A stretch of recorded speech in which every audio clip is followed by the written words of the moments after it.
Amém. Louvado seja o Senhor. Quero convidar os irmãos a abrirem suas Bíblias ou acompanharem a projeção aí do Evangelho de Marcos, do capítulo 5, no caso o texto todo é do verso 1 ao verso 20, mas vou ler apenas o 18 a 20. E tenho a alegria de estar pregando, louvando ao Senhor, edificando o povo do Senhor através desta palavra, e também atrás aí desse novo painel do nosso batistério, e que mudou um pouco a imagem, mas o espírito é o mesmo, a ideia de um rio que deságua ali, onde pessoas são batizadas. Aliás, há alguns irmãos já aguardando o nosso retorno para serem batizados, estão muito ansiosos. Verso 18. Quando Jesus estava entrando no barco, o homem que estivera endemoniado suplicava-lhe que o deixasse ir com ele. Jesus não o permitiu, mas disse: vá para casa, para a sua família, e anuncie quanto o Senhor fez por você e como teve misericórdia de você. Então aquele homem se foi e começou a anunciar em Decápolis quanto Jesus tinha feito por ele. Todos ficaram maravilhados ou admirados. Esses dias eu estava caminhando, logo no início da pandemia, e coloquei uma bermuda, uma camiseta, um óculos de sol, e as pessoas estavam muito preocupadas aí para não sair de casa, especialmente os mais idosos, mas eu estava bem disfarçado. E aí passou um carro por mim, o homem abriu o vidro e gritou: vá para casa, velho. Eu não gostei muito daquilo não, mas esta era a frase mais conhecida na rua, e ainda o é, quando a gente pede que as pessoas de mais idade, grupo de risco, fiquem em casa. Então, vá para casa e fique em casa, são as frases mais conhecidas e mais divulgadas na televisão e nos meios de comunicação e por todos nós. E sobre esta frase eu quero meditar: vá para casa. E foi uma frase que Jesus disse nesse texto. E ele disse a um homem que havia sido libertado. Ele possuía muitos espíritos malignos na vida dele. Isso transtornou a vida dele. Os espíritos malignos fizeram com que ele se parecesse mais com um animal do que com um ser humano. E ele vivia totalmente desajustado com a sociedade, vivia em cemitérios, ele às vezes era preso em correntes, porque era muito violento e tinha força para arrebentar essas correntes, vivia nu, não se vestia, e então ele era o bicho-papão, alguém que as mães falavam para assustar seus filhos: ou você se comporta, senão eu vou chamar aquele homem. Mas ele era assim, alguém totalmente desajustado. Ele era desajustado consigo mesmo. O texto diz que habitava nele uma legião de demônios. Jesus perguntou: qual é o seu nome? Eu sou legião. E uma infinidade de demônios que habitavam nele. E ele também era desajustado com Deus, claro. Tanto é que quando Jesus se aproximou, ou quando ele correu em direção a Jesus, ao mesmo tempo que ele correu, ele disse: que tenho eu contigo? De fato, uma pessoa que está tomada por espíritos malignos, bem como uma pessoa tomada por uma vida de pecados, de transgressão, de desobediência, de promiscuidade, de iniquidade, certamente pode dizer, como disse este homem endemoniado: que tenho eu contigo? Não tem nada com Deus. Isso não representa o padrão, o ideal de Deus, uma vida desse jeito. Mas o texto conta que, nesse processo, Jesus libertou aquele homem. Mandou que os demônios, os espíritos malignos saíssem dele e entrassem nos porcos, os porcos se precipitaram e aquele homem ficou completamente liberto. E nessa característica, nesta libertação, o texto bíblico fala que ele, quando as pessoas da cidade vieram para ver o que aconteceu e ver a transformação, o que aconteceu com aquele homem, como foi transformado, o texto diz que ele estava sentado, o homem não descansava, nem dormia nem de dia nem de noite, e estava agora sentado ali aos pés de Jesus, descansando, em paz, em paz. Segundo, estava vestido, vivia nu, mas o encontro com Jesus lhe deu consciência moral. A gente, quando está em casa, a gente tem que lembrar disso, nós somos de Jesus. E Jesus nos deu uma consciência moral, uma ética. Nossa mente, nosso coração não pode estar inclinado para coisas iníquas, impuras. E nós estamos sentados aos pés de Jesus, nosso coração tem que estar em paz, nosso coração tem que ser promotor de paz, de fraternidade, de comunhão. E diz o texto bíblico que além dele estar sentado, vestido, estava em perfeito juízo. Não estava mais desequilibrado, não estava mais desestruturado, estava consciente de si mesmo. Então, esse ambiente que a gente vive na nossa casa tem que ser um ambiente de pessoas de perfeito juízo, de gente equilibrada, não de gente desestruturada, não de gente destemperada, não de gente fora de si, senão a convivência no lar fica muito difícil. Mas as pessoas que estavam ali viram essa situação, estranhamente, mandaram que Jesus saísse daquela região. E Jesus, então, foi com seus discípulos, entrou no barco para sair daquela região, para ir atravessar o Mar da Galileia para o outro lado, Cafarnaum. E aí esse homem, ora, eu não pertenço mais a este ambiente, eu sou agora uma nova criatura, e fez então com que Jesus quisesse ir com Jesus, e queria entrar no barco. É claro, quem encontra Jesus, encontra liberdade, encontra transformação, ele quer estar com Jesus. Nunca vi alguém que encontra Jesus, a salvação, e não quer mais viver aos pés do Cristo, fazendo a sua vontade, andando na sua presença. Mas aquele homem queria. Mas Jesus, então, diz o texto que não lhe permitiu que ele fosse. E deu a ele uma missão que é dada a todos nós. E então ele disse para aquele homem: vai para casa, vai para casa, lá para os seus, e anuncia-lhes quão grandes coisas o Senhor te fez, e como teve misericórdia de ti, ou de você. Então esta é a mensagem desta pandemia. Vá para a sua casa, coloque o seu coração agora na sua casa, fique mais em casa. E para ficar em casa, você tem que ter um comportamento diferente. Se você tem a Cristo Jesus, se você tem o Evangelho, o seu viver tem que ser alguém que foi enviado por Jesus para ficar em casa. Nós estamos vendo conflitos pipocando aqui e ali, em tantos lares.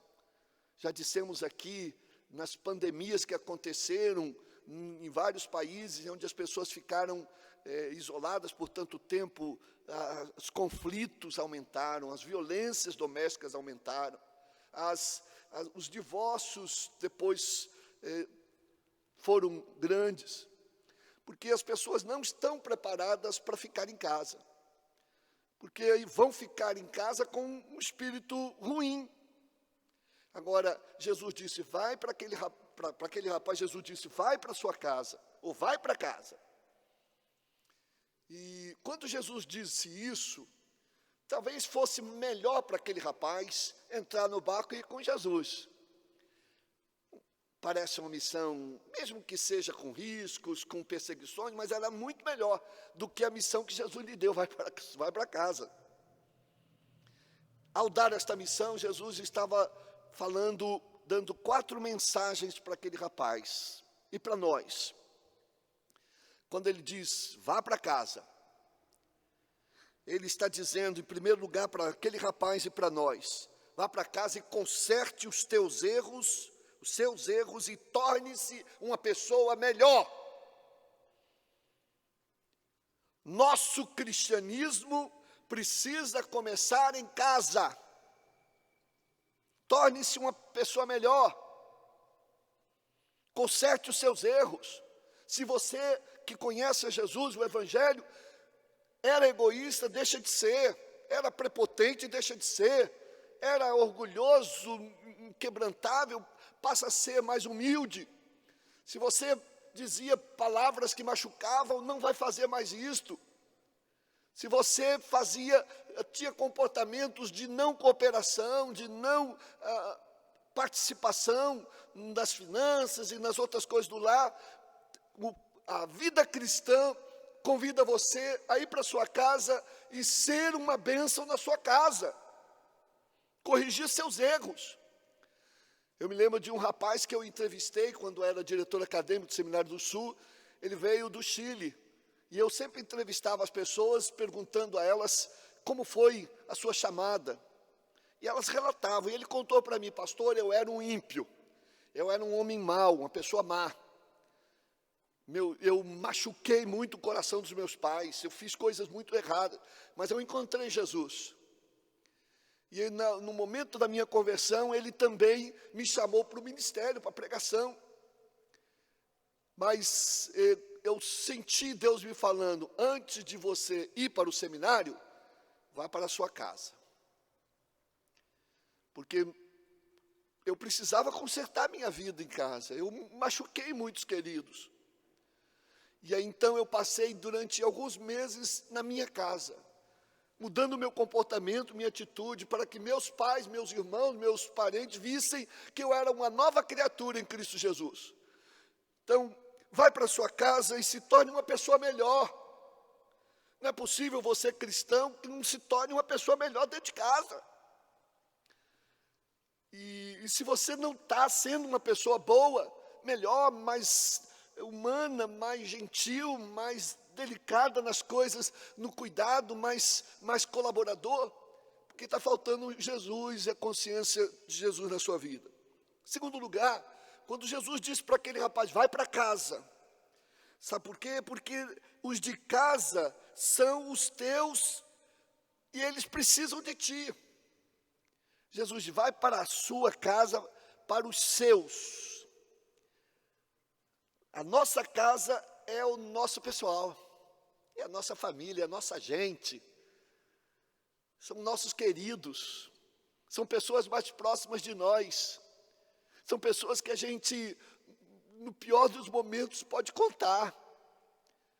A não ser que a gente machuque tanto essas pessoas que elas começam a ter, não querer mais a nossa presença ali. Foi o caso desse rapaz.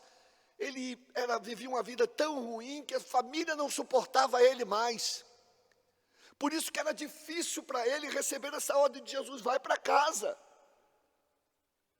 Porque ele sabe que ia encontrar indiferença, rejeição, e ele tinha que mudar o coração dos seus queridos em relação a ele. E mostrar que era uma pessoa diferente. Então, ele foi para casa. E ele, com a consciência de que eles são seus. Não adianta ir para ali, para aqui. Primeiro, são seus queridos.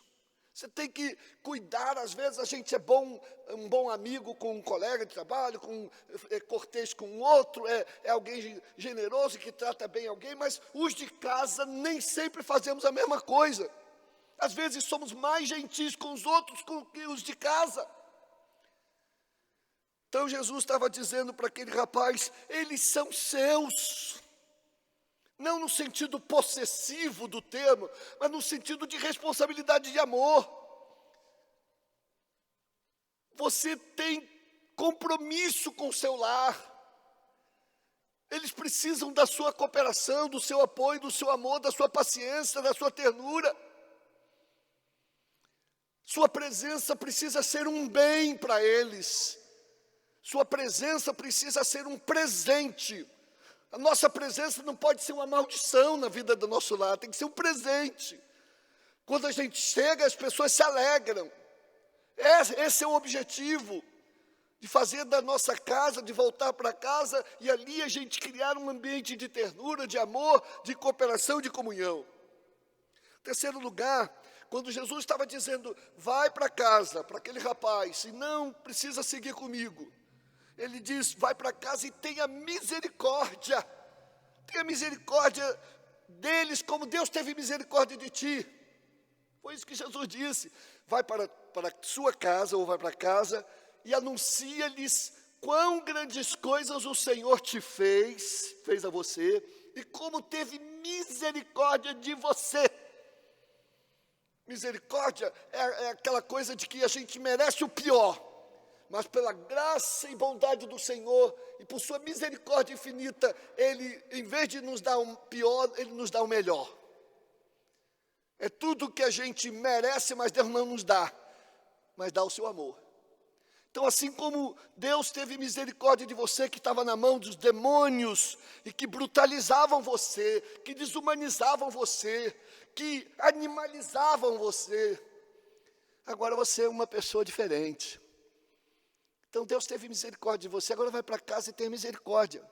Ah, mas o pessoal é difícil, tenha paciência. Ah, mas eles às vezes tenha misericórdia. E a palavra misericórdia vem da ideia de compaixão. Compaixão quer dizer compadecer, é padecer no lugar de alguém. Então começa a parar de pensar só em você, egoisticamente. Dá um salto do seu eu e vai no outro ali. Vê o que ele está sentindo, como que ele está passando, por que está reagindo assim, por que a minha esposa está triste, por que meu esposo está triste, por que meu filho está reagindo assim. Às vezes é uma carência, uma aflição, uma preocupação, uma angústia, e a única maneira de eu poder ajudar é parar de pensar só em mim, nos meus sentimentos, e olhar também os sentimentos do outro. Isso é misericórdia. Então, este rapaz sentiu que esta missão era que Deus tinha dado a ele. Assim como Deus teve misericórdia de mim, Ele também terá misericórdia. Eu deverei ter misericórdia dos meus queridos. E nossa casa tem que ser um lugar de misericórdia.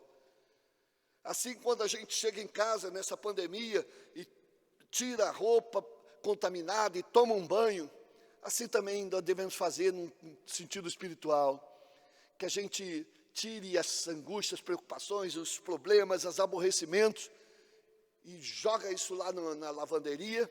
Vamos tomar um banho de misericórdia e vamos chegar em casa para abençoar, não para servir a nossa casa de catarse ou para a gente jogar sobre os nossos queridos nossas conturbações, nossas angústias, nossos aborrecimentos. Não, vamos ter misericórdia deles. E nossos lares precisam de misericórdia. E por último, irmãos, quando Jesus disse, vai para casa, para os teus, para os que são seus, e anuncie-lhes com grandes coisas o Senhor fez, Jesus está dizendo que o seu lar, o nosso lar, é o nosso principal campo de testemunho. É em casa que a gente dá o testemunho autêntico. Aí fora, às vezes, aqui na igreja, a gente pode dar um testemunho construído. Para pastor ver, para os irmãos verem como a gente é bonzinho, perfeitinho, fielzinho. Mas em casa a gente não consegue disfarçar, não. Ou a gente é cristão ou não é cristão. Porque lá as pessoas nos conhecem. Quando a gente fala de amor, amor, pai. Só não age assim, amor, mãe, amor, irmão. Fé, paciência e as virtudes de Cristo. Então é na nossa casa que a gente exerce a vida cristã. Alguém disse que se nós não formos cristãos dentro de casa, nós não o seremos em lugar nenhum. Nós poderemos parecer cristão, mas não seremos. Porque o cristianismo começa em casa, lá no nosso lar. Ah, está muito difícil viver em casa. Está muito difícil porque você também não está ajudando. Porque não está vivendo um testemunho bom, não está sendo misericordioso, não está sendo compassivo, não está sendo humilde. Então, vamos começar a transformar o ambiente do nosso... E o meu cristianismo, a minha fé, tem que começar em casa. O meu quebrantamento tem que começar em casa. Eu tenho que ter paciência com os meus pequeninos, ali presos tanto tempo, a minha esposa com tantas preocupações, angústia, preparando as coisas. Vamos ter o esposo também, todo mundo tendo paciência, amor, compaixão, colaboração uns com os outros. E a gente vai mostrar que cristão é ali, dentro de casa. Sem contar que o nosso campo missionário também começa em casa. Não adianta a gente ir para a China, para o Japão, para não sei o que no mundo, quando pessoas queridas entre nós ainda precisam de salvação. Depois que a gente fizer tudo que tem que fazer para levá-los a Cristo, aí sim a gente está liberado. É que nem esse rapaz que eu contei no início. Ele disse, pastor, só quando eu recebi a bênção dos meus pais, realmente você é um rapaz transformado. Pode ir para o seminário. Eu só vim para o seminário me preparar para ser pastor quando eu recebi o certificado de compromisso com o meu lar. E meus pais me abençoaram para vir para cá. Porque eu vivi a vida cristã dentro de casa. E é assim que começa. Então, se alguém disse, se não fores cristãos, aliás, diz, em casa, mais do que em qualquer outro lugar, nosso viver evangélico falará mais alto do que a nossa pregação evangelística. Que Deus nos abençoe, que Deus nos ajude, nesta pandemia, a gente ir para casa, ficar em casa, mas ficar em casa com bonito, com saudável, com abençoado espírito cristão. Amém. Nós vamos cantar uma música que é um convite a que nós abençoemos a nossa casa. Nós queremos que a nossa casa seja uma casa cheia de amor, cheia de compreensão, de ternura, de bondade, de generosidade.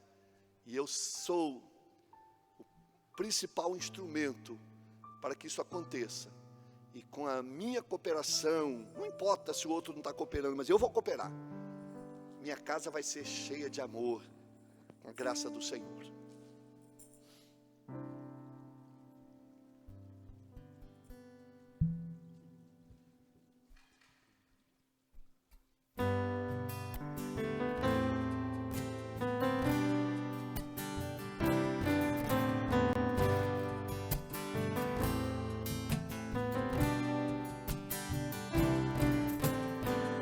Através da comunhão com Deus, serei uma bênção, levarei o que Jesus me deu para minha casa. A vontade do Senhor governará o meu lar. Cristo em minha casa viverá. A minha família meu Deus edificou. A minha casa é cheia de amor.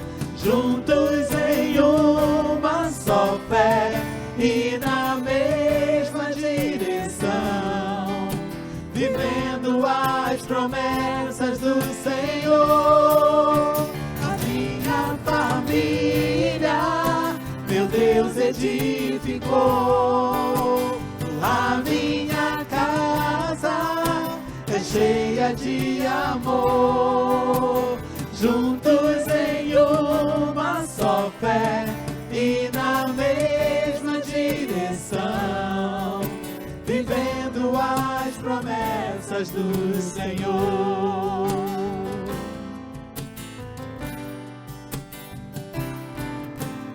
Pai, mãe e filhos do Senhor, inaparáveis, sempre confiando no Senhor. São inabaláveis, a vontade do Senhor governará o meu lar. Cristo em minha casa viverá. A minha família, meu Deus edificou. A minha casa é cheia de amor. Juntos em uma só fé e na mesma direção, vivendo as promessas do Senhor. A minha família, meu Deus edificou. A minha casa é cheia de amor. Juntos em uma só fé e na mesma direção, vivendo as promessas do Senhor. Declare: a minha família, a minha família, meu Deus edificou. A minha casa é cheia de amor. Juntos em uma só fé e na mesma direção, vivendo as promessas do Senhor. Vivendo as promessas do Senhor. Vivendo as promessas do Senhor. Vivendo as promessas do Senhor.